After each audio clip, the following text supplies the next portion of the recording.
Hi, welcome to my video on extra practice on the real numbers. The system of real numbers. Place each in the diagram with examples. Integers, natural numbers, real numbers, irrational numbers, whole numbers, and the rational numbers. So the integers are indicated by an I, natural numbers is N, real numbers is R, irrational numbers is a Q with a bar above it, whole numbers is W, and the rational numbers is just a Q.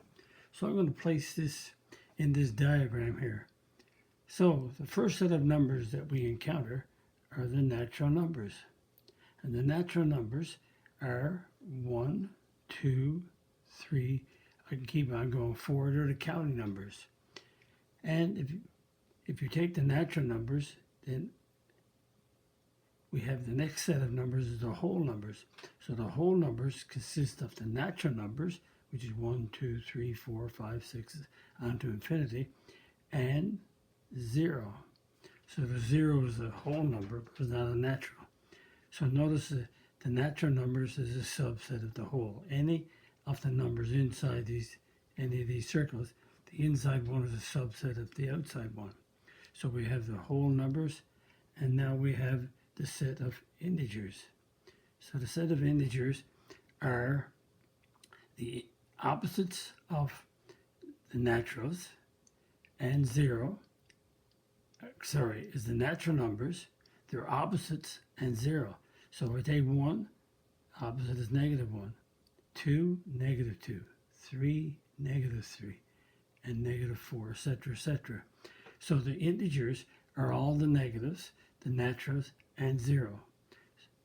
So the integers consisted of, as you can see, the natural numbers, the whole numbers, and their opposites. Again, the opposites of the natural number. So another set, when we go further, would be Q. And the Q is the set of rational numbers. Rational numbers are fractions. And fractions, if you take the integers and write them as fractions, you get a half, you get a -1/3, you could have 9/5, you could have any number you want, -10/3, they're fractions. And we also have the 0, so we could have 0 over any number except 0. So we could have 0/2, but 0/2 is rational because it can be expressed in fractional form. And notice you cannot have 0 in the denominator. So that's the rational numbers. Again, the natural numbers is a subset.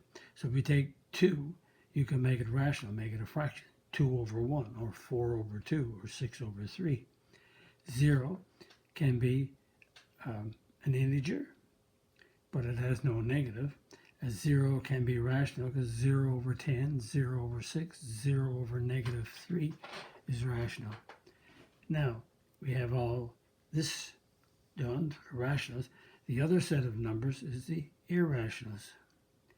And the irrationals, rational numbers can be expressed as a terminating or repeating decimal. So 4 stops. Say 1/2 is 0.5. It stops. But we could also have a repeating as in, say, 1/9. 1/9 is repeating, and that is decimal 1, 1, 1, 1, 1, etc., on and on. But the irrational numbers cannot be expressed as a repeating or terminating decimal. And examples are √2, √3, -√5.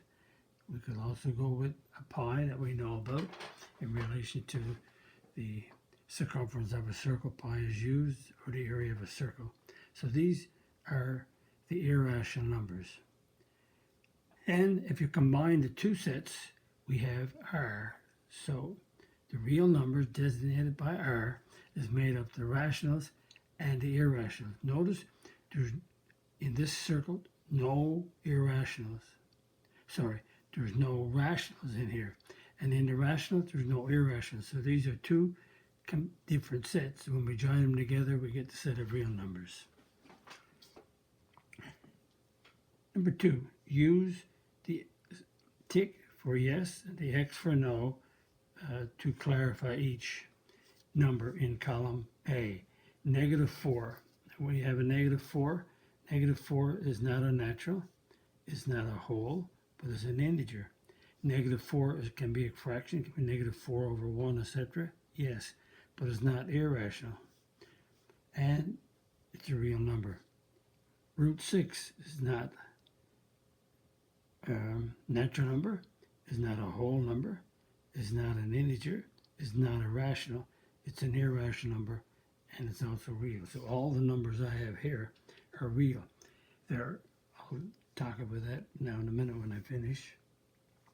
So 2/5 is not a natural number, is not a whole number, is not an integer, it's irrational, it's not irrational, but it's real.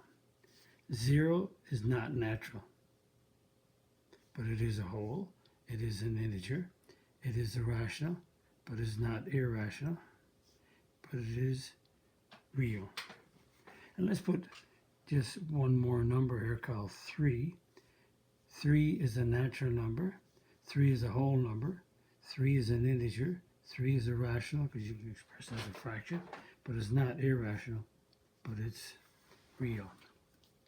So hopefully explaining, because as we go on in math, these sets of numbers will be used quite often and should know the difference. But we'll be going over these again and again and again.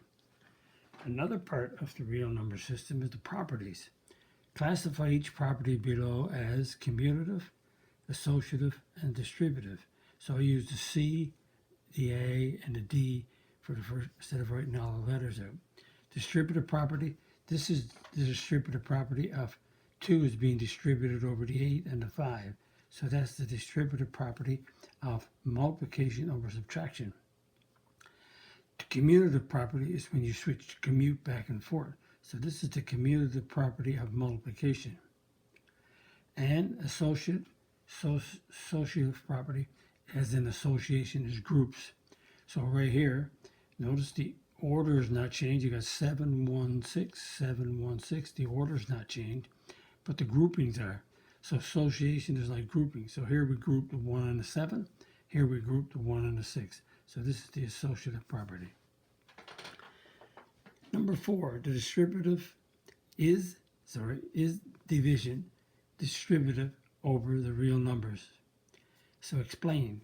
So the distributive property is when you switch it around. I said I'm saying distributive here, so my brain is not working right. Is division commutative over the real numbers? Commutative means to switch. So if you take 2 and divide it by 1, is that the same as 1 divided by 2? So 2 divided by 1 is 2. 1 divided by 2 is 1/2, and the answer is no. The division is not commutative. Commutative is only true when we have multiplication or addition, and subtraction is not commutative. So notice that, say 2 subtract 1 and 1 subtract 2. 2 subtract 1 is 1. 1 subtract 2 is -1. So subtraction is not commutative. Okay, let's move on. Complete each statement. A, add on 0. So you add any number to 0, you will get that number. So we'll say A. So no matter what we have, if we take 2 and add on 0, we get a 2. -4 add on 0, we get -4. What about 1 times A? 1 times A will give you A, no matter what A is. 1 times any number is that number. So this is the identity property of addition. When you add with 0, you get that number. When you multiply by 1, that's the multiplicative identity. What about A add on -A? They're the opposite of each other, so you should get a 0. So 3 add on -3 is a 0. Or if we take a fraction, half add on -half, you get 0. A times 1 over A, the A's cancels out, so I should get 1. So if you take except 0, so A 1 over 0, so if A is not equal to 0, so if A is not equal to 0, any number multiplied by 1 is reciprocal. 1 over A will give you 1. And we have another question here. Show that 1 plus 4 in brackets add on 6 is equal to 1 plus in brackets 6 plus 4 using the commutative property and the associative property in 2 steps. So if I do 2 steps, so if I take 1 plus 4 plus 6, so I'm going to change this in 2 steps. So I can either do the commutative and then the associative. So if I do the commutative, I switch these around.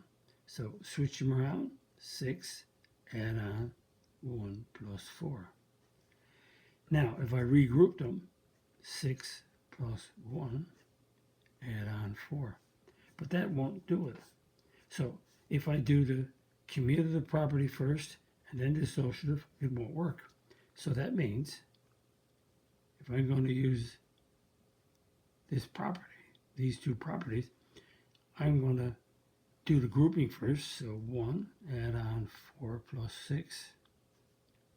So let's do the associative property first, which means I do different groupings, but I don't change the order. Now, if I do commutative, I will get, so right here, I did a different grouping. Now, if I leave that, so that's associative, so commutative, so I can't flip this back around, so I have 6 plus 4. So I group the different numbers, don't change the order. There's a grouping, different grouping. Now I'll change the order, so I'll leave 1 where it is, but I'll take the 4 and the 6 and change it around. So that's the commutative. So again, using each of these properties, I do it in 2 steps. So this one is not correct. This is the correct one. So that's some extra questions on the review of the real number system. And again, if you like what I'm doing, I lost a sheet here. I had a sheet on pertaining to my system. I have a website called mathfullyexplained.com. So if you look up that, you'll see everything that I've done so far. Okay, thank you very much, and I hope you enjoyed the video.